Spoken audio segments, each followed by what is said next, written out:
Hey, JMC 6000 here in this JMC Garage Talk video review, the last one for 2024. So in light of that, Happy New Year and have a blessed 2025. I think it's going to be amazing. But before we begin, I want to close this out. Actually, what you're going to see, this is one of my last videos for 2024. But what I wanted to talk about in this video is cold starts. And right now it's about 38 degrees outside. It's a little bit warmer than that in my garage. My garage currently in this particular house is not insulated, so usually if it's cold outside, it's only about 10, maybe 15 degrees warmer in the garage. If it dips down quite a bit colder outside, it usually stays about 20 degrees warmer. So if it's like 0 degrees outside, you can expect the garage to be about 20 to 25 degrees inside. Anyway, so even though the vehicle's been sitting all night, we're early in the morning, as this video is airing Saturday morning, early in the morning, what I wanted to do was a cold start, and there's a big controversy online is how long should the cold start last for?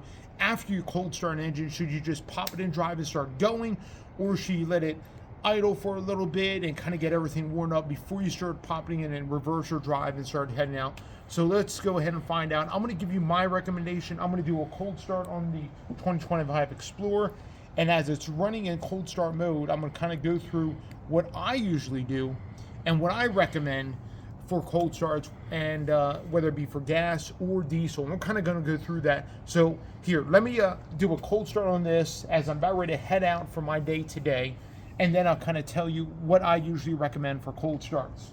So 2025 Explorer.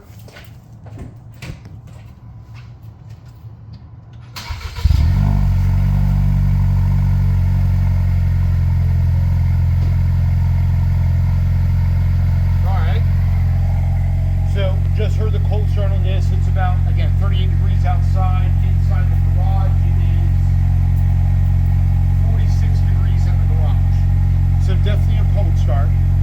Now, on the Explorer with the 2.3 MPC engine, it usually hovers around 1,300 RPMs for the initial cold start, as you can hear. Now, there's going to be a couple things you're going to hear change. In fact, what I didn't do,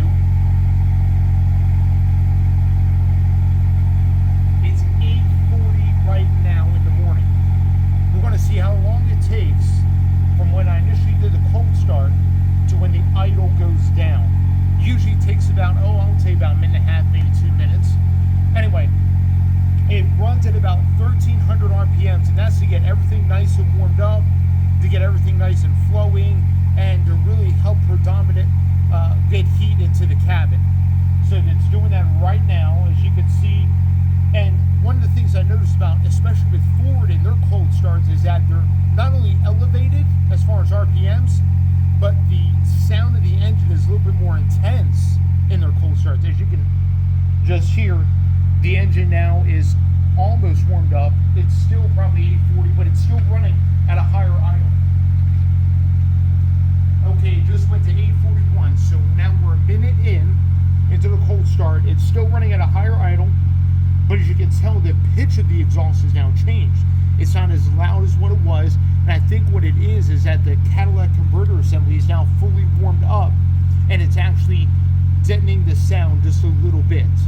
So what I usually do with cold starts, whether it be on my Explorer or anything else I own, whether it be if I'm working out at the Budget Avis parking lot, or if I'm if I'm here at home, I usually don't put this thing in reverse or drive or anything until the idle actually comes down.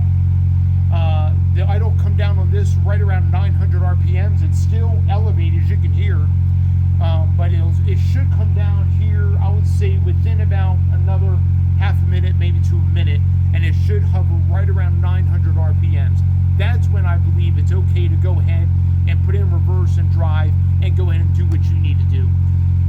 For a diesel, diesels are a little bit different, especially the newer diesels, but I would say for diesels, when you start up a diesel, usually, especially if it's really cold, they're going to be a little bit higher elevated idle to begin with, and then they'll eventually come down. It's a little bit longer on a diesel engine versus a gas engine, and then on some diesels, I know on the Cummins, I believe on the Power Strip, oh, look at that, just went down to 900 RPMs. 2 minutes in. So 2 minutes in, is all we need for a cold start run on this vehicle, and it's ready to go. As you can tell, it's already went down to 900, and now we're ready to put it in drive, put it in reverse. Now, some people may say that's too long. Some people may say, oh, well, as soon as you start up, you should be able to put it in reverse or drive and do whatever you need to. Allow the vehicle to, it's not good for the transmission, especially when it's cold, if it's at that higher state of idle, and all of a sudden you put it in gear, it almost like shocks the system. You don't want to do that. You want it to let it come down naturally. You know, as you can tell on this Explorer, it was 2 minutes, it came down naturally. And then I say for diesels, some diesels, like I was saying, on a Cummins, on a Power Stroke, I believe even on a Duramax, there is a way you can actually elevate the idle to where you can do kind of an extended high idle, where it's not just sitting there lugging at 1,000 or maybe 700-800 RPMs. No, the diesel is at extended high idle, where it's at 1,300-1,400 RPMs, and that's very good to give a quicker warm-up time for a diesel. Things warm up a little bit quickly. You don't have to worry about the after treatment really being stressed out too much, and I think that's great on diesels if you are able to do that. Some you set the cruise control while it's in park, set the high idle. Anyway, so I wanted to bring this video to kind of clear up some things about the whole cold start myth, or the whole thing of when can you go out of your garage, when can you go out of your driveway after you initially started your vehicle, especially on gas, modern day turbocharged engines. On most Fords and most other vehicles, they're going to have an elevated high idle for at least a minute, if not, like on this one, 2 minutes. And then after the idle comes down, I believe that's when you can go ahead and put in drive and reverse and go about do what you need to do. You never want to shock your system. And what I mean by that is, especially in Subarus, are the worst. Let me just say, I had a Subaru Ascent. I know what it's like. Subarus, they'll elevate their idle, especially when they're cold, when you initially start them up, to about 15 to 1600 RPMs, and they'll sit there parked at that for like 5 minutes, and then all of a sudden you put in reverse many times, especially when they're cold, especially in a Subaru owners, you know what I'm talking about. You put in reverse or drive and you hear a Driveline chirp, like it's an audible chirp. And I believe Subaru had a recall, or they had a TSB out on that, because many people wouldn't end their Subarus come down off a high idle, they'll just put it in right and drive in reverse, and the thing actually just, it chirps. It's such a shock to the transmission, to that CVT, and to that system. So I think, especially for Subarus, if you can let it come down a little bit off of that high idle, it's great for the Driveline.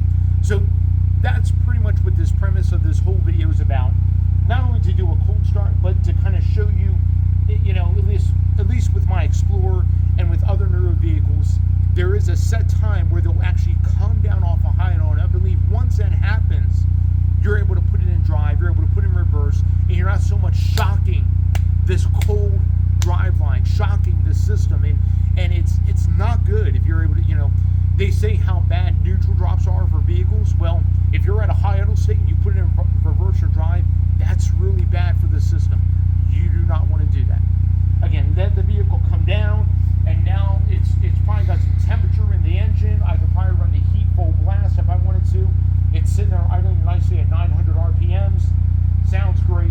Anyway, if you guys have any questions, comments, or maybe stuff you ran into on your cold start, high idle things, please make a comment below, drop a line. Love to hear about those things. Again, this is the last video for 2024. Moving forward for the channel, it's going to be called JMcGarage, and I'm going to be uploading on every Saturday afternoons only. No longer the Wednesday mornings, just Saturday afternoons only. So don't expect to win a video this New Year's Day. My next video is going to be on the 4th, I believe. Awesome. You guys be blessed. Again, like, comment, subscribe, hit the bell notification. Again, this is JMcGarage uploading